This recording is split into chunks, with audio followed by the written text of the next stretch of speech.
Hey, beauties, good evening to you. Beautiful people, I literally do not have no clue where to begin this particular vlog, honestly.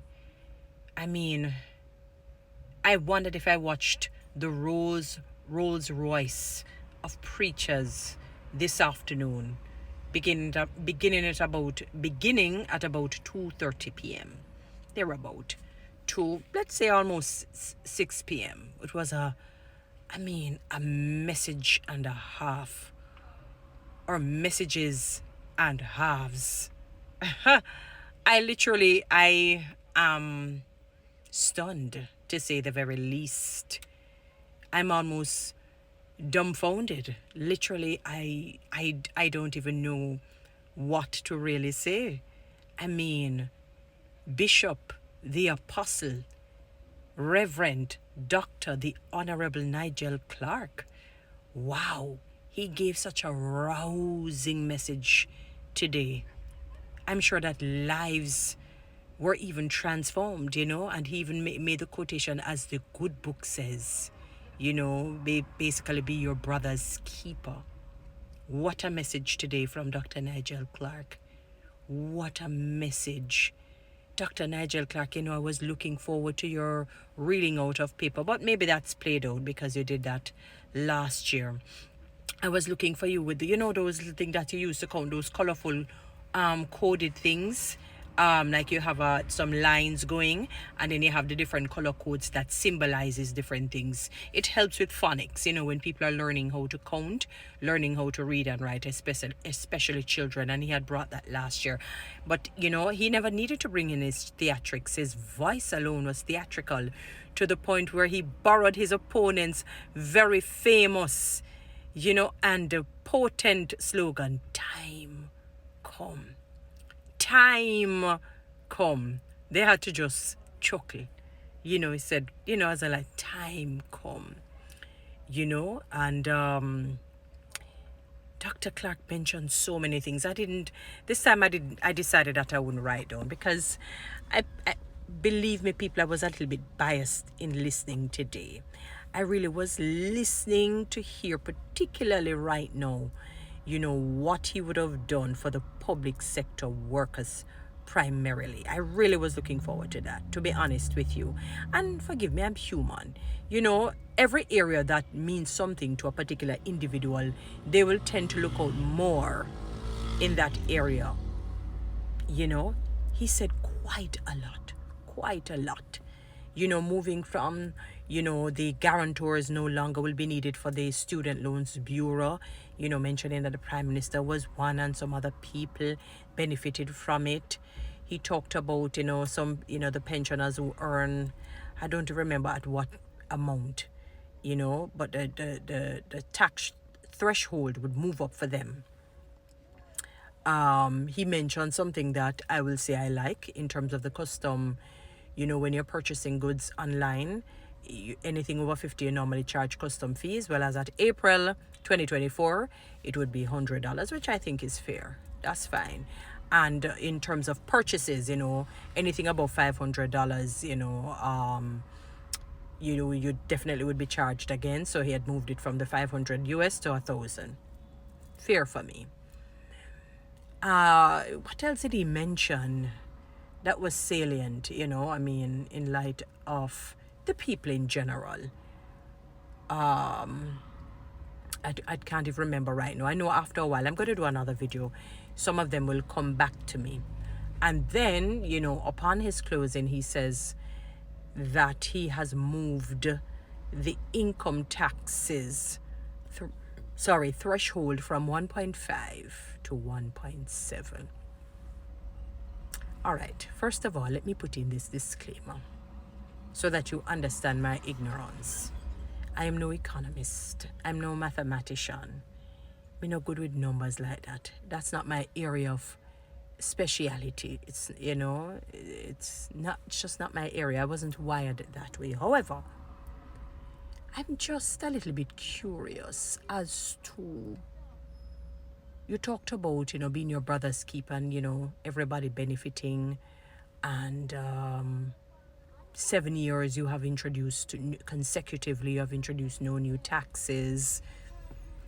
How are the people benefiting though in terms of having extra monies in their pockets? Why not move it? Why never consider moving it to the tax threshold to 2 million? There was a particular governing body, I don't remember the name of them. Is it, what's the name of, I don't want to call their names wrong. They were suggesting 2.1. I'm saying, why not move it to 2 million?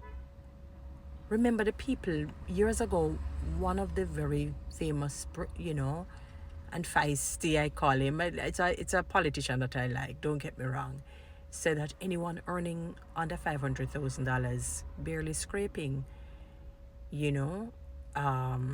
So I just figured, why not move the income tax threshold to 2 million? Why 1.5 to 1.7?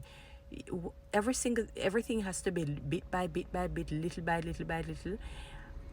Sir, forgive me, because your 100%, 200%, 300% increase, Bishop Nigel Clarke, was in one sweep. It was not incremental. I'm just trying to understand, from my little bird brain, pea brain understanding of math, economy, and all of that. Why not just move it to 2 million? Forgive me, it was very wide. You went very wide with the budget. I mean, you have to deal with different areas.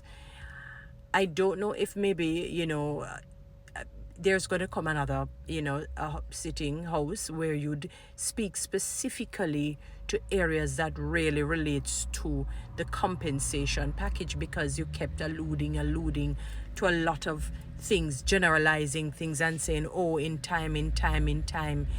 It was a bit vague. I don't know what specifically you really are doing for the public sector workers. I really didn't hear anything in the message per se.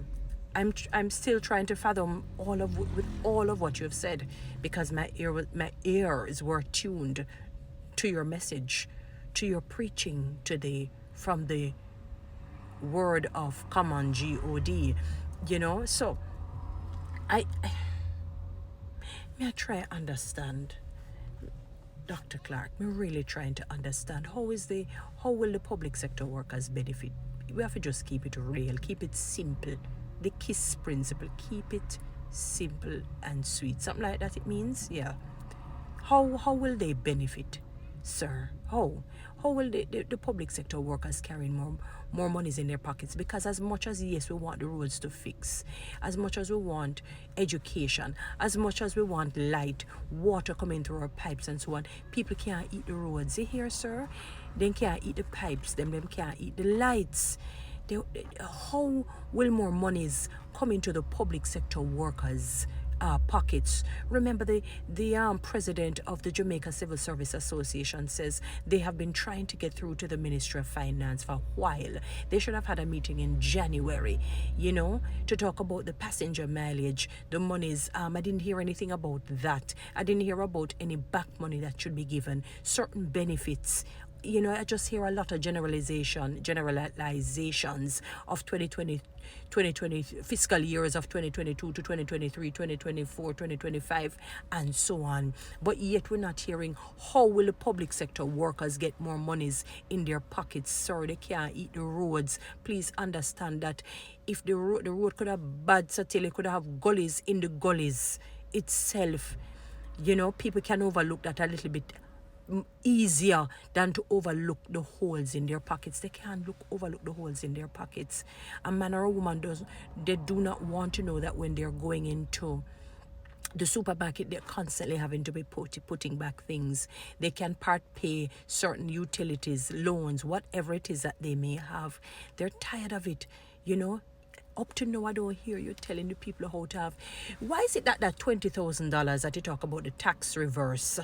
Some tax reversal, you couldn't even give a definitive time of paying $20,000, so you couldn't just say, all right, you know what, we're going to pay it in April. Even April, we're not going to look for March, Come April's month end. You're still giving a lot of vague generalizations. It was so generalized. I mean, don't worry, I'm going to do another video to speak about some other specific things.